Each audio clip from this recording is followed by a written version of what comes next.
Boa noite a todos, que a paz de Jesus esteja com todos nós. Nós vamos refletir juntos nesta noite sobre esse tema, diálogo como instrumento para a saúde das relações familiares. Para que nós possamos ter famílias saudáveis, funcionais, é fundamental que nós desenvolvamos essa ferramenta chamada diálogo. Então nós vamos inicialmente refletir sobre o que é o diálogo. O diálogo ele vem da palavra grega que vem desse prefixo dia, que significa através de, e logos, linguagem, significado. Então nós podemos dizer que através do diálogo nós compartilhamos o significado das coisas a partir da linguagem, comunicando o que queremos dizer. Então, diálogo é um processo que não tem a ver apenas com duas pessoas, porque às vezes esse prefixo dia é confundido com o prefixo latino di, que significa dois. O prefixo em grego significa essa busca do significado, né, diálogos. Então, o diálogo é uma ferramenta de intercâmbio interpessoal, que pode acontecer entre duas, três ou mais pessoas. Todos nós somos seres sociais e nós temos todo esse movimento de querer nos comunicar uns com os outros. E essa comunicação deve ser a mais equilibrada possível. O diálogo é esse grande instrumento do equilíbrio da comunicação interpessoal, não apenas na família, mas em qualquer circunstância da nossa vida. Ele é fundamental para a boa comunicação em família, tanto na relação conjugal quanto na relação pais e filhos. Então vejamos, para entender melhor, aqui nós temos um esquema do funcionamento da estrutura superficial e profunda da linguagem. Todo o processo da linguagem humana, ele começa na estrutura profunda, que é formada dos nossos pensamentos e sentimentos. Então nós pensamos, imediatamente após o pensamento, nós sentimos algo. E esses pensamentos e sentimentos vão ser exteriorizados a partir da estrutura superficial, que é a linguagem. Existem dois tipos de linguagem. A linguagem verbal, em que passamos a mensagem, e a linguagem não verbal, que passamos a metamensagem. O verbal tem mais a ver com os pensamentos, porque, na verdade, as palavras são como se fossem luvas que vestem o pensamento. O não verbal tem a ver com os sentimentos. Então, por exemplo, quando nós usamos o verbal e o não verbal, nós vamos produzir a comunicação. Essa comunicação nós podemos dizer que ela pode ser congruente ou incongruente. Como que funciona isso? A comunicação congruente é quando a mensagem, a metamensagem, que é o não verbal, é congruente com a mensagem passada. A pessoa passa na palavra aquilo que está cheio o seu coração, como ensina Jesus. Quando ela passa na mensagem, na palavra dita, as emoções que está sentindo. Quando a pessoa falseia a comunicação, o que ela faz? A metamensagem transmite uma incongruência em relação à mensagem.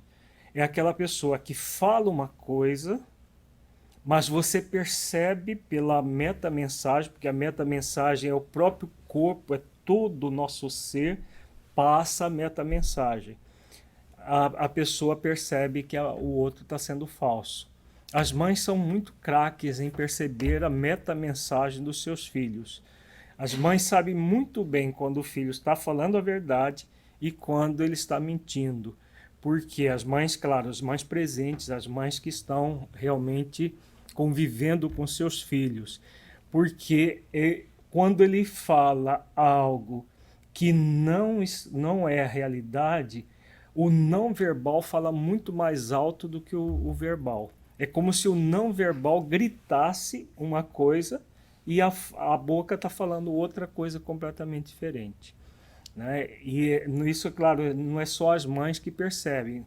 Uma pessoa com uma capacidade de percepção maior vai sempre perceber quando a pessoa está falando a verdade e quando ela está mentindo.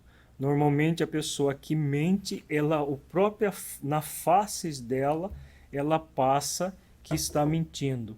É claro que tem pessoas tão dissimuladas que ela passa isso a partir de sinais muito discretos, mas todo mundo que mente, ela passa pela metamensagem, pela forma de falar, uma incongruência em relação à mensagem. Quando a pessoa está sendo autêntica, ao contrário, a metamensagem vai estar toda em sintonia com a mensagem. Por exemplo, numa exposição, às vezes o expositor vem, fala, muito bonito, mas nós sentimos que as palavras dele é oca. O que é uma palavra oca? É uma palavra em que o verbal fala uma coisa e o não verbal está falando outra. A pessoa que não faz esforços para vivenciar aquilo que fala, ela passa uma metamensagem de inautenticidade. Porque nós não somos perfeitos, mas nós, quando falamos, por exemplo, do Evangelho de Jesus, somos convidados a nos aperfeiçoar, fazer esforços de aperfeiçoamento. E quando a pessoa não realiza esses esforços, é aquela palavra oca. As pessoas da plateia, por exemplo, elas sentem, falou muito bonito, mas eu não senti firmeza, não senti consistência na fala do expositor. Exatamente porque o não verbal, a metamensagem, está incongruente com a mensagem. Então, em todo o processo de comunicação, todo o nosso ser fala. Temos a fala que a boca, a mensagem que a boca fala, e todo o corpo, todas as nossas emoções, não apenas o corpo físico, mas o espírito com seu corpo fluídico que transmite energia, essas energias vão ser congruentes ou incongruentes. Congruentes quando estão em sintonia com a mensagem, incongruentes quando estão em dessintonia. Aqui nós temos outro esquema. O verbal é a mensagem, é o que se fala, é o conteúdo, as palavras escolhidas para falar. O não verbal, que é a metamensagem, é como se fala. Tom de voz, ênfase, gestos, expressões faciais, que são utilizados para o interlocutor interpretar a mensagem. Então, dependendo da forma como ela é passada, nós vamos perceber essa congruência ou incongruência. Vejamos aqui os estilos de comunicação. Nós podemos nos comunicar de três formas diferentes. Além do diálogo, existem outras formas de comunicação em família que dificultam o relacionamento.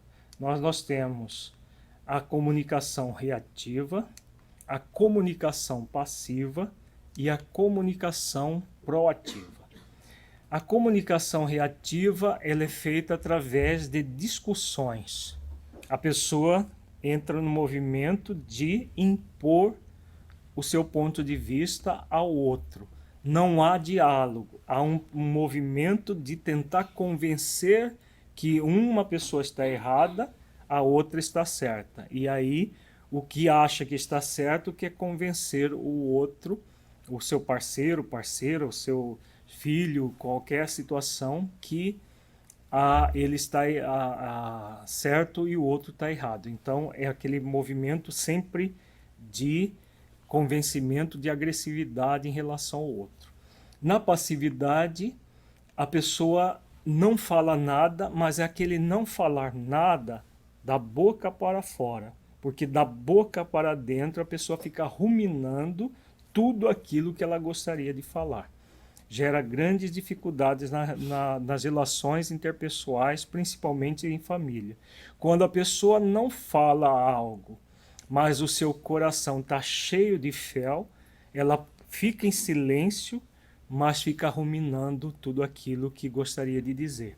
A proativa é o próprio diálogo, que nós devemos incentivar nas nossas relações familiares, nós devemos incentivar nos nossos centros espíritas, nas nossas atividades de trabalho profissional, porque é a forma realmente equilibrada de se comunicar. Então, a comunicação reativa, nós temos aqui alguns detalhes, é um tipo de comunicação centrada no individualismo, na qual fica patente o egoísmo e o egocentrismo. Então, a pessoa individualista, ela quer prevalecer o seu jeito de ser. Eu sou mais inteligente do que os outros, eu sou mais capaz do que os outros e todo mundo tem que se curvar ao minha forma de pensar. E aí ela usa da comunicação para tentar impor as suas ideias aos outros. O comunicador reativo individualista tem a intenção de convencer os demais que a sua forma de entender a questão é a correta ou a melhor, levando os outros a desistirem das próprias ideias, no movimento de prepotência. Então, sempre vai ter um vencedor e um vencido nesse tipo de comunicação. E dentro de uma visão sistêmica de vida, não existe vencedores nem vencidos. Todos perdem, na verdade, com esse tipo de comunicação. Quando um quer impor a sua forma de pensar ao outro. Todo o processo de imposição, o outro pode até se acomodar e entrar num processo de passividade e, entre aspas, aceitar a imposição, mas na verdade nunca é uma aceitação. Porque quando existe um individualista tentando se impor, a outra pessoa vai abrir mão dos seus próprios pensamentos e sentimentos. E isso é extremamente negativo para ambos. Então vejamos aqui, na comunicação reativa, o foco é na divergência de opiniões. As pessoas divergem as opiniões e um fica tentando convencer à força o outro de que a opinião dele é melhor do que a do outro. E o tempo todo esse convencimento, o outro pode se autoanular e fazer de conta que aceitou a ideia do outro. Mas normalmente a pessoa entra no estado de competição. Essa competição pode ser velada ou direta. A comunicação passiva ela é caracterizada por sentimentos de insegurança e impotência, na qual se tenta mascarar esses sentimentos altamente negativos com o objetivo de fugir à divergência de opiniões. É aquela pessoa que diz assim, não, eu não quero briga, não quero nada, e se cala, mas se cala apenas da boca para fora, porque da boca para dentro é um vulcão pronto para explodir. Cedo ou tarde esse vulcão vai explodir. É o que acontece muito nas relações conjugais. Na relação conjugal, quando um é individualista e quer impor os próprios pensamentos e sentimentos, e a outra pessoa acomodada, o que vai acontecer? O acomodado vai engolindo. Como se diz, vai engolindo os sapos. E vai engolindo o sapo, e vai engolindo o sapo. Chega um dia que tem tanto sapo atravessado na garganta que a pessoa começa a vomitar todos os sapos que engoliu ao longo do tempo. Aí a pessoa chega, aquela pessoa quietinha, boazinha, tudo certinho, de repente roda a baiana, como se diz, né?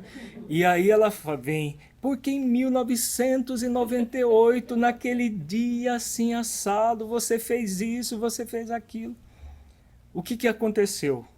Estava resolvido nada, não estava nada resolvido, estava tudo guardado para que um dia fosse vomitado. Então, isso é muito comum. Um cônjuge reativo com outro passivo. Parece que fica tudo bem, né? Mas de repente aquele casamento perfeito desanda de vez. Por quê? Porque na verdade houve todo um processo de adiamento de problemas e não de solução de problemas. Quando os dois cônjuges são passivos, eles vão empurrando com a barriga.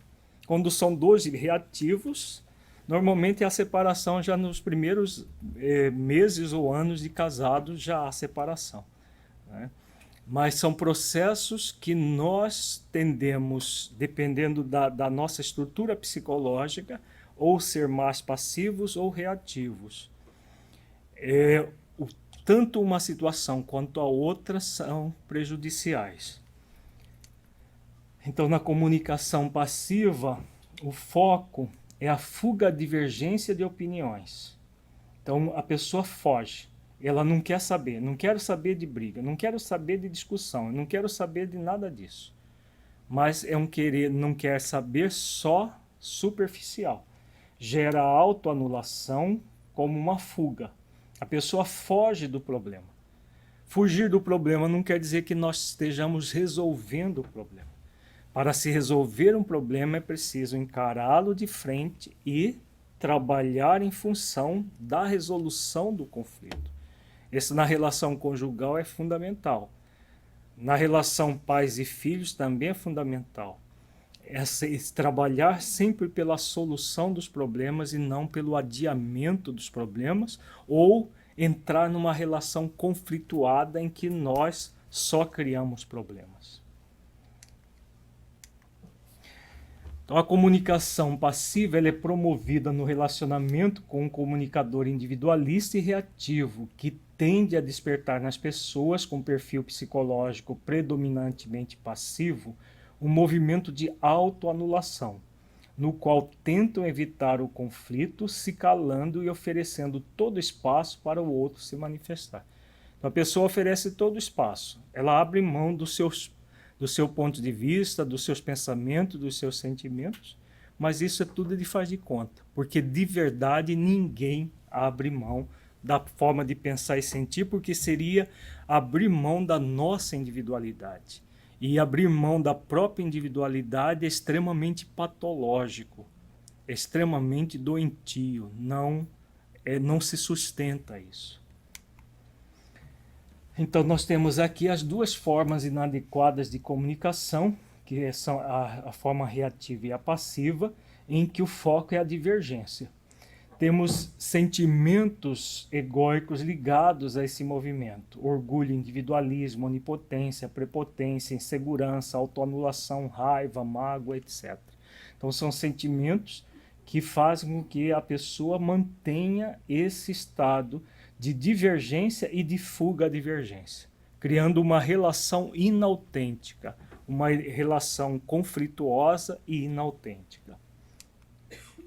A comunicação proativa, que é a desejável, que nós devemos fazer esforços para desenvolver, ela é focada toda no diálogo. É o tipo da comunicação centrada na individualidade das pessoas, cujo objetivo é a busca do consenso, compartilhar opiniões diferentes, compreendendo cada um as razões do outro para se chegar a uma meta única, cuja ideia é ainda melhor. Então, trabalha-se pela convergência de ideias e não pela divergência de ideias. Porque cada pessoa tem a sua individualidade. Nós podemos somar as características ao invés de querer dividir ou querer impor o nosso ponto de vista. Quando nós buscamos somar as nossas ideias, a chance de nós formarmos uma relação melhor vão ser muito maiores. Quando eu acho que eu sou dono da verdade, todo mundo precisa se curvar a mim, alguma coisa está errada. Porque os que estão com a verdade, que são os espíritos puros, não fazem isso. Jesus, que é um espírito puro, que é detentor da verdade, nunca fez isso. Então, aquele que pensa que é dono da verdade, na verdade, ele traz uma série de imperfeições que ele acredita que ele é o dono da verdade, mas só acredita. Então, existem outras formas de pensar uma determinada situação que às vezes a outra pessoa nem pensou. E se ela soma com o outro, ela pode encontrar soluções que ela nem havia cogitado. Então, nas relações interpessoais, em família, em nossos centros espíritas, em ambiente de trabalho, nós somos convidados a desenvolver isso. O foco é na individualidade. Se eu abro mão da minha individualidade, eu vou me autoanular. Se eu quero prevalecer a minha individualidade, eu desenvolvo o individualismo, que é esse movimento agressivo em relação ao outro. O processo de individualidade não é contrário à coletividade, porque a coletividade já é a soma das pessoas. No mínimo, nós temos uma coletividade no mínimo de 2 pessoas. Então, um casal forma uma coletividade. Se cada um preservar sua individualidade, vai ter um momento que eu tenho as minhas maneiras de agir e de ser, e tenho outros momentos que nós vamos formar o nós. Na nossa exposição do seminário sobre o casamento, nós vamos trabalhar essas questões dentro da relação conjugal. Buscar convergência de opiniões ao invés de divergências de opiniões é um verdadeiro desafio para nós, mas extremamente necessário para nós sermos equilibrados. Todos emitem a sua opinião sobre aquilo que pensam, mas estão dispostos a abrir mão de algum pensamento que não esteja condizente com o objetivo geral proposto para produzir um bem maior ainda. Não há individualismo, há individualidade. No processo de individualidade, eu não vou ficar contra o outro, eu vou somar com o outro para buscar, juntando as 2 ideias, ou 3 ideias, ou 4 ideias, não importa o número, formar cada vez mais um ideal maior, um ideal melhor para todos. Nesse processo, a pessoa humilda o seu orgulho para que ela não faça esse movimento de prevalecer a sua forma de pensar. Porque se eu penso orgulhosamente que eu sou mais inteligente, mais capaz do que os outros, o que eu vou fazer? Eu vou impor o meu pensamento. Eu não abro mão de nenhuma ideia, porque o rei da cocada preta vai abrir mão das suas ideias? De jeito nenhum, eu sou melhor do que os outros. Então, se eu sou melhor do que os outros, não posso abrir mão de nenhuma ideia. Isso é individualismo. Na individualidade, a pessoa abre as guardas, não há um processo de agressividade em relação ao outro. Se ele percebe que a ideia do outro é melhor, qual é o problema dele abrir mão da sua ideia para acatar a do outro? Nesse movimento aqui não há nada, a pessoa não vê isso como humilhante, como uma coisa nociva, muito pelo contrário. Ele a vê como um processo de crescimento de ambos. O casal, por exemplo, não é o marido que manda o tempo todo, ou a mulher que manda o tempo todo.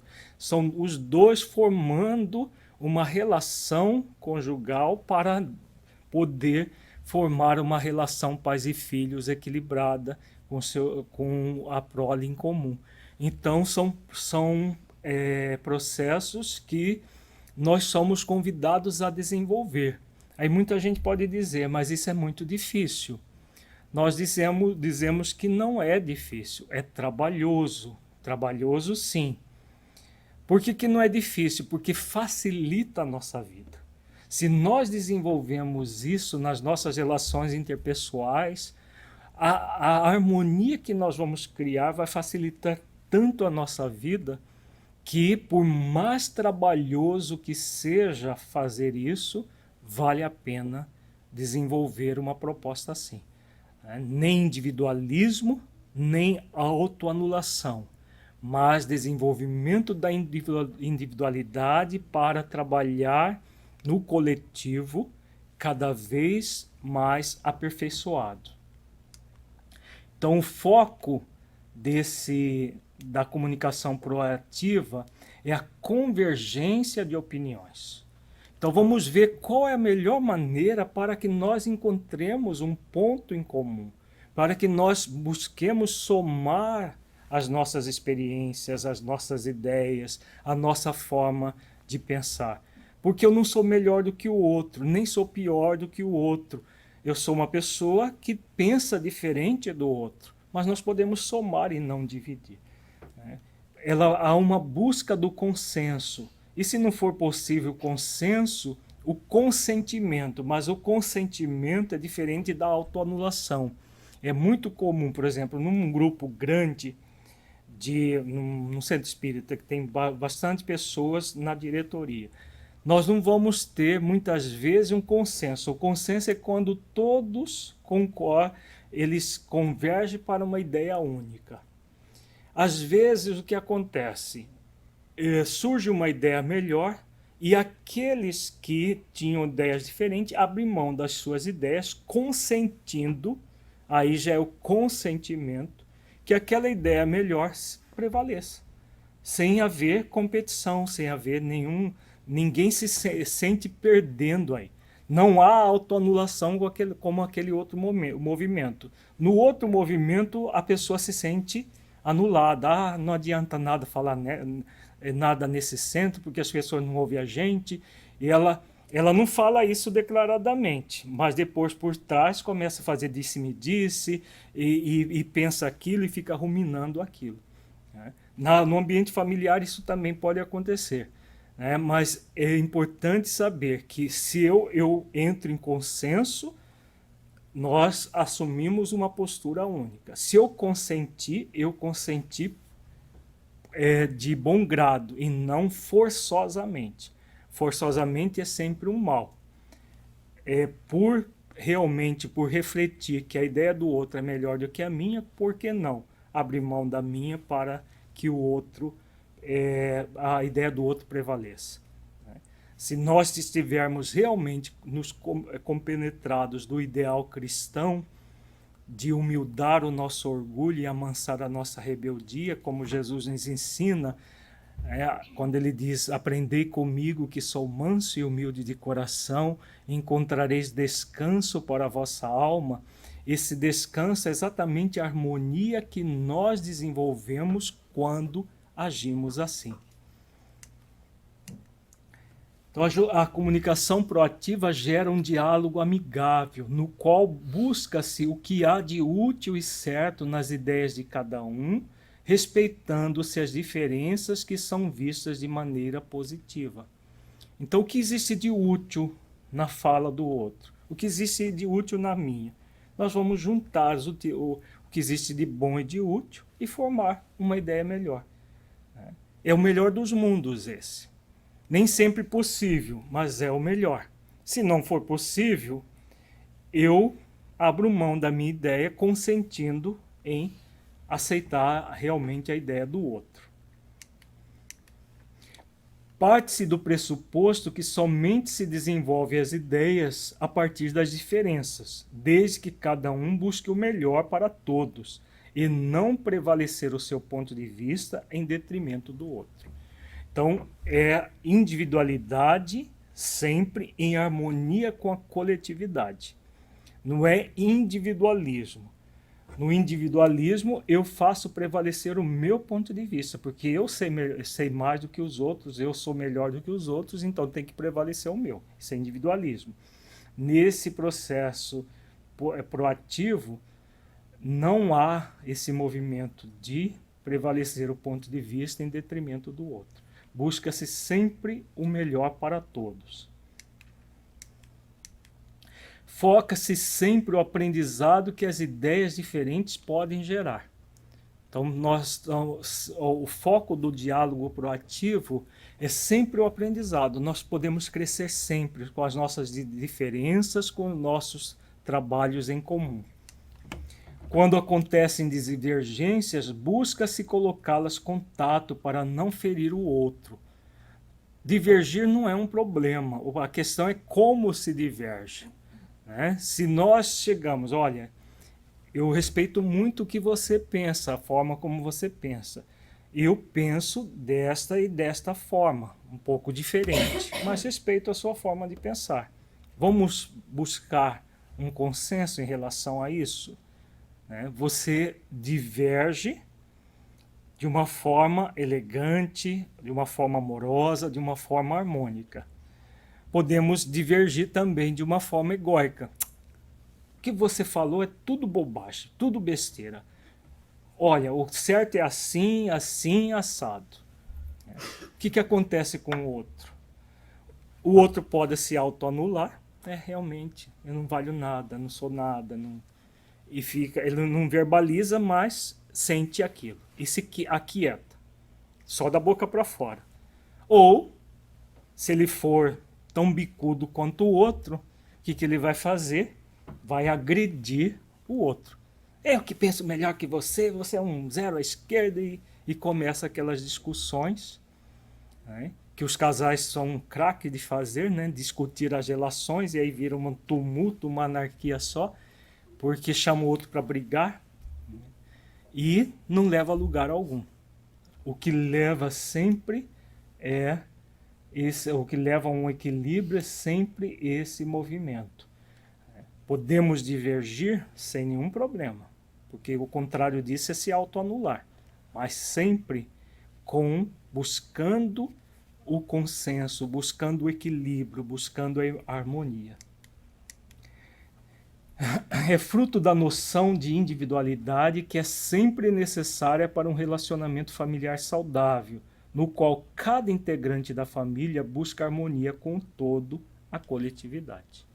Então ninguém abre mão do seu modo de ser e sentir, mas nós vamos trabalhar em função de que o todo, a família, esteja da melhor maneira possível.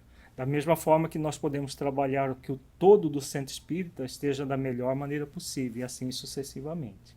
Todas as nossas relações. A utilização do diálogo é uma ferramenta que é fundamental que todos nos esforcemos para desenvolver. Isso para nós ainda é difícil, porque os sentimentos egóicos ainda falam muito alto em nós. Mas com exercícios de amor, mansidão, humildade, poderemos desenvolver gradativamente esse recurso. É algo que somos convidados a desenvolver para o bem de nós mesmos e das nossas relações. O diálogo permite que os familiares busquem informações, compartilhem opiniões e cheguem a um mútuo acordo sobre os planos de ação. No nosso livro Saúde das Relações Pais e Filhos, nós temos todo um método, no último capítulo, que explica como funciona esse diálogo e como estabelecer uma reunião semanal para que nós possamos construir isso dentro das nossas famílias.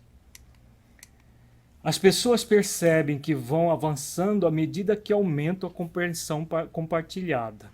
A comunicação entre adversários são repetitivos, mas no diálogo, a cada comentário de um e de outro, dá-se mais um passo na direção de um consenso. Então, busca-se sempre convergir. Na discussão, busca-se divergir. O meu objetivo não é uma harmonia em comum. O meu objetivo é convencer o outro de que ele está errado e eu estou certo. E o outro é a mesma coisa. Aí gera os atritos.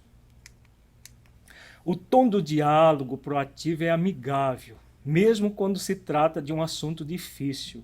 O tom da conversa é amigável e os parceiros buscam solucionar o problema juntos.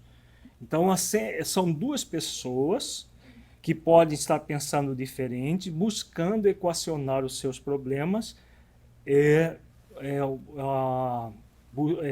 trabalhando um objetivo único, duas ou mais pessoas. E o objetivo é sempre a solução dos problemas e não a criação de mais problemas como usualmente nós fazemos. As pessoas sentem que não há confronto entre elas, mas que unidos buscam solucionar o problema. O tempo todo, o foco na solução. No diálogo, os parceiros falam e ouvem, cada um por sua vez, sem querer impor seu ponto de vista ao outro. Então, um fala, outro vem e fala, né? Naturalmente. Porque como não há um desejo de convencer, há sempre um movimento de buscar o melhor, então dá-se espaço para que o outro fale. Na discussão, como há um movimento de convencer, quem grita mais alto convence mais fácil, né? Entre aspas. Na verdade, vai vencer aquela batalha, mas todos de verdade perdem. Então vejamos aqui a forma adequada de comunicação, que é a comunicação proativa, o diálogo. O foco é sempre na convergência. Para isso é necessário desenvolver valores essenciais, virtudes, que são verdadeiras joias raras. Poucas pessoas desenvolvem essas virtudes. Mas esse é o nosso compromisso consciencial com a própria vida. Desenvolver humildade, individualidade, o poder real, o aprendizado em relação à própria vida, às coisas, autoconfiança, serenidade, paciência, amor, etc. São sentimentos fundamentais em que nós vamos, ao desenvolver esses sentimentos, realmente focando na solução dos problemas, naquilo que nós queremos. Porque todos nós, em sã consciência, queremos isso. Quem é que quer viver numa família infernal? Levanta a mão. Quem é que quer brigar o tempo todo com seu cônjuge? Levanta a mão. Ninguém. Ninguém quer viver brigando. E por que nós brigamos tanto? Né? Por quê? Porque nós não nos dispomos a desenvolver esses sentimentos, que são trabalhosos, é verdade, mas que facilita a nossa vida. Porque viver num ambiente infernal, seja na nossa família, seja no centro espírita onde nós estamos trabalhando, seja no ambiente de trabalho, é extremamente desgastante, extremamente conflituoso e gera um desgaste energético muito grande. Então, por que viver assim? Porque é mais fácil, é claro, cutucar o ego do que desenvolver o essencial. Mas nós estamos aqui para nos esforçar para desenvolver o essencial, desenvolver os valores espirituais da vida, que são esses aqui. Então vejamos aqui os estilos de comunicação proativo, reativo e passivo. O que acontece em cada uma situação. Então nós temos o estilo proativo, reativo e passivo. Em relação ao objetivo, qual é o movimento do diálogo? O objetivo do diálogo é produzir um consenso, uma compreensão de si e do outro. Então o objetivo é compreender, chegar a uma ideia em comum, unir esforços, processos eminentemente profundos, que geram equilíbrio profundo. O objetivo no reativo é provar quem está certo ou errado, vencer levando o outro a desistir. Então, se eu sou certo e o outro é errado, eu tenho que fazer com que o outro desista da sua ideia e prevaleça a minha. Não importa como eu vou fazer isso. Se eu precisar gritar, eu grito. Se eu precisar ameaçar, eu ameaço. E aí criamos um ambiente familiar, um ambiente no trabalho voluntário, no trabalho remunerado, insuportável para nós vivermos. No passivo, o objetivo é evitar conflitos, mudando de assunto. Problemas polêmicos não são tratados. As pessoas vão fingindo que tudo está bem e adiando as suas dificuldades. é claro que não vai dar certo. Cedo ou tarde, os conflitos que não foram resolvidos vêm com toda a força. A forma no proativo é o diálogo, no reativo é a discussão e no passivo fuga à discussão. A pessoa foge à discussão. Não, não quero nem saber, não quero briga, não quero isso. Mas vai engolindo o sapo e ele vai ficando de travessado na garganta. E na discussão eu vomito tudo que tem na hora. Doa quem doer. Agora, se eu vomito tudo que eu tenho dentro de mim, doa quem doer, o outro vai ficar com náusea e vai vomitar em cima de mim. Então, o que eu quero? Viver enlameado de vômito? Na prática, ninguém quer isso, mas nós vivemos estimulando isso. Fundamental desenvolver o diálogo para nos libertarmos disso. O tom no proativo é sempre proativo, amoroso, produtivo, focando a solução do problema. Então o tom é amistoso, é amigável. Nós não estamos aqui para convencer nem vencer ninguém, mas conviver uns com os outros. Conviver buscando a harmonia possível dentro do nosso nível evolutivo. Nós não vamos nos tornar santos de uma hora para outra simplesmente porque vamos usar um instrumento como o diálogo. Agora é possível nos aperfeiçoar. Então, dentro das possibilidades, nós vamos focando essa amorosidade dentro da própria relação.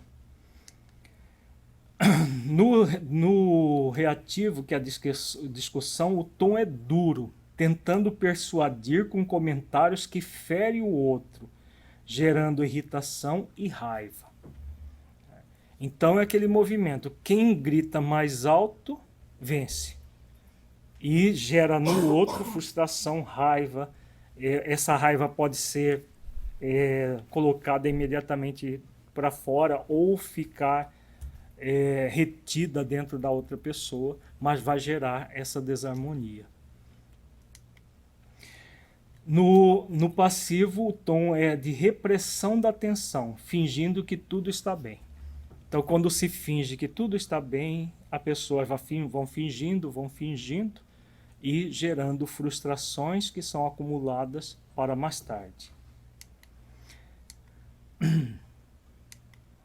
O motivo de ouvir. No proativo, o motivo é perceber o que há de bom e útil no que cada um pensa sobre o assunto.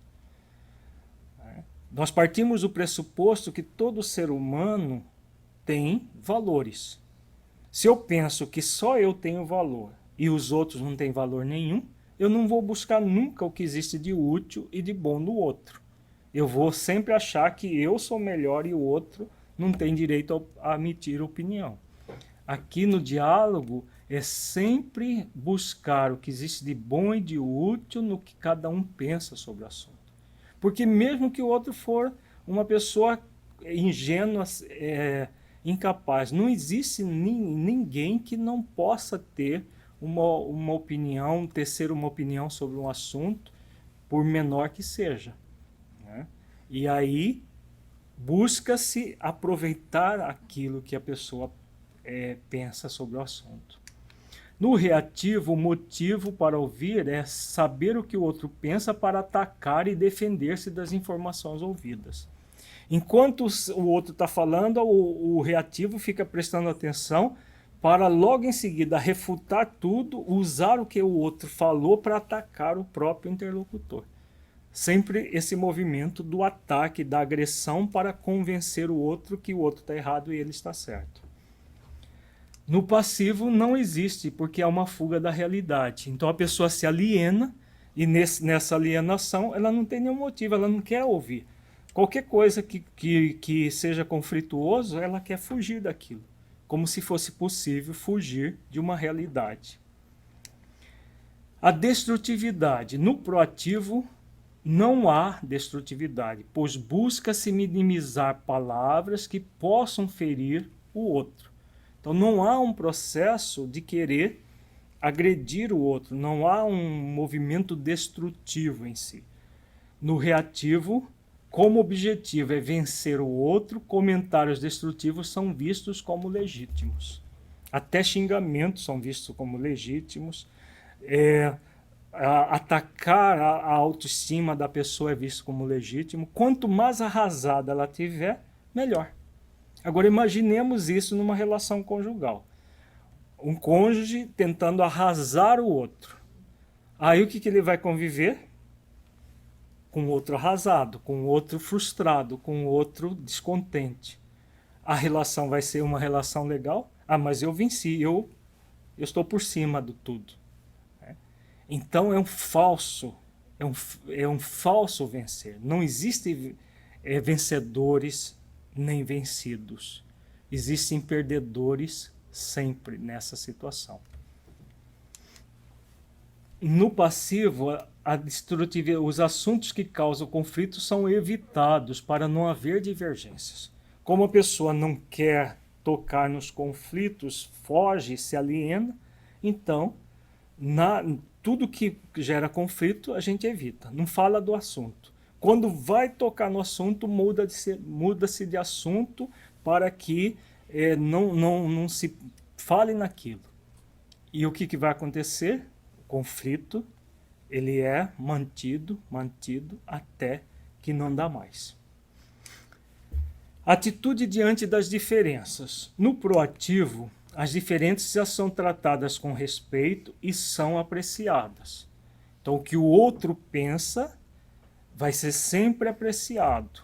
A forma como eu penso vai ser sempre apreciado. E nós vamos buscar convergir para um valor único, se for possível. Se não for, vamos consentir, mas consentir com base em valores reais, valores essenciais do espírito, e não por um processo de autoanulação. No reativo, as diferenças dividem, levando à desavença. Então as pessoas estão o tempo todo focado em desavenças, em desunião, em divergências e não em convergência. No passivo, as diferenças produzem alienação, pois discordar causaria conflito. Então, o discordar do outro vai gerar mais conflito.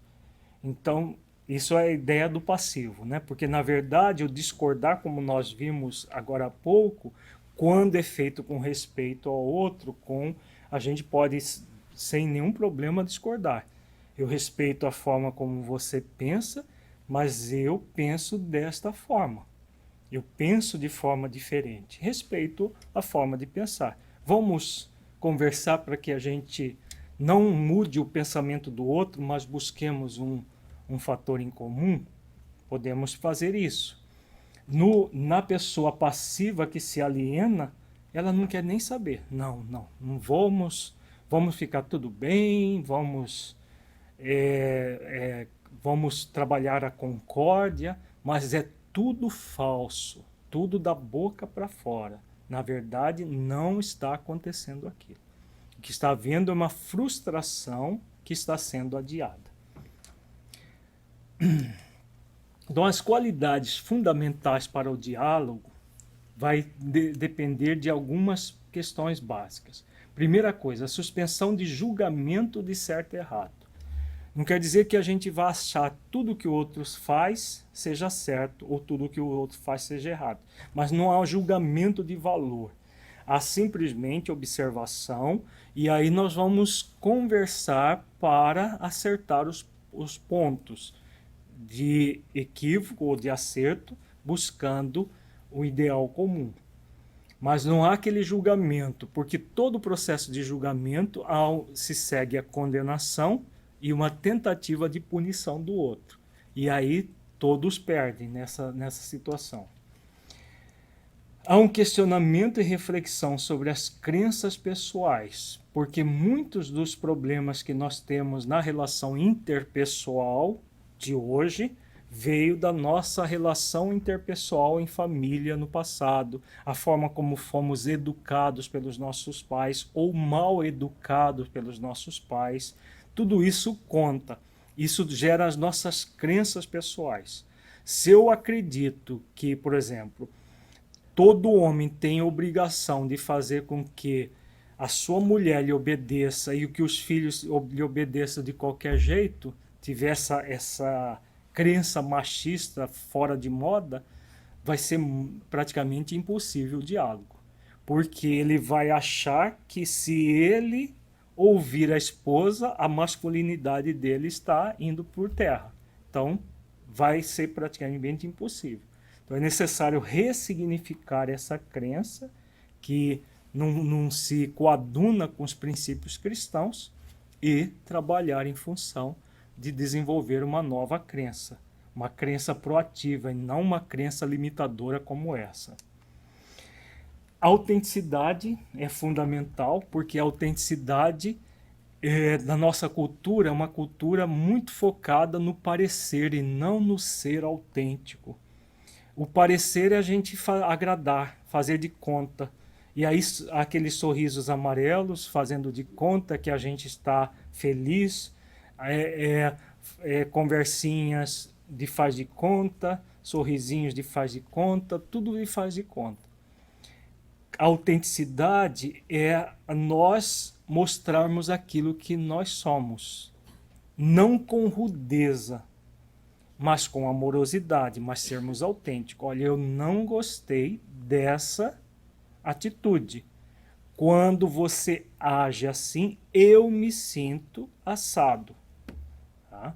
Não há nenhum problema de nós falarmos isso. Na relação conjugal, nós vamos necessitar fazer isso. Agora, não é atribuir ao outro os nossos problemas. Você faz tudo errado, até a sua voz me irrita. Aí, o que eu estou fazendo? É o outro que é um problema. Então, se é o outro que é o problema, eu não posso fazer nada. Até a voz do outro me irrita. Agora, se eu assumo com autenticidade as minhas dificuldades, eu vou dizer, eu me sinto desconfortável.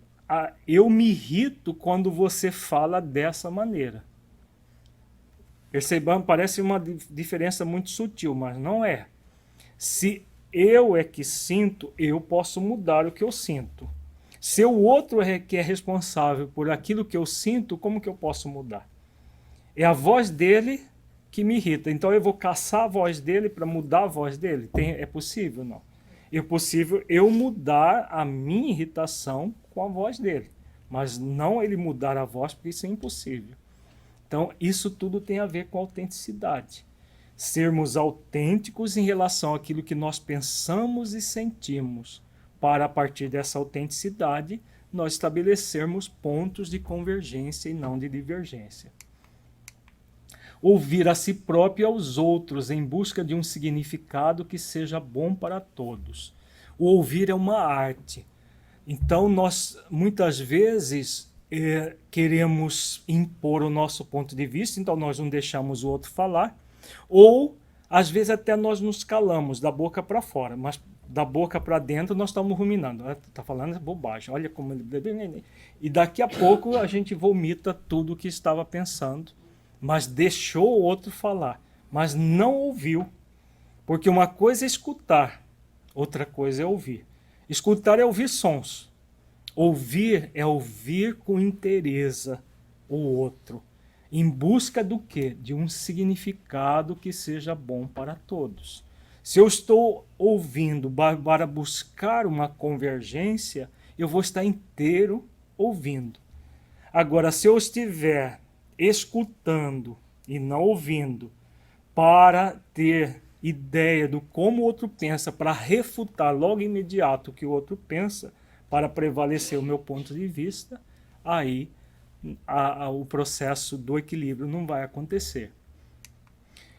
Buscar sempre uma convergência de ideias. Né? Então, essa é a grande questão da relação interpessoal, saudável ou doentia.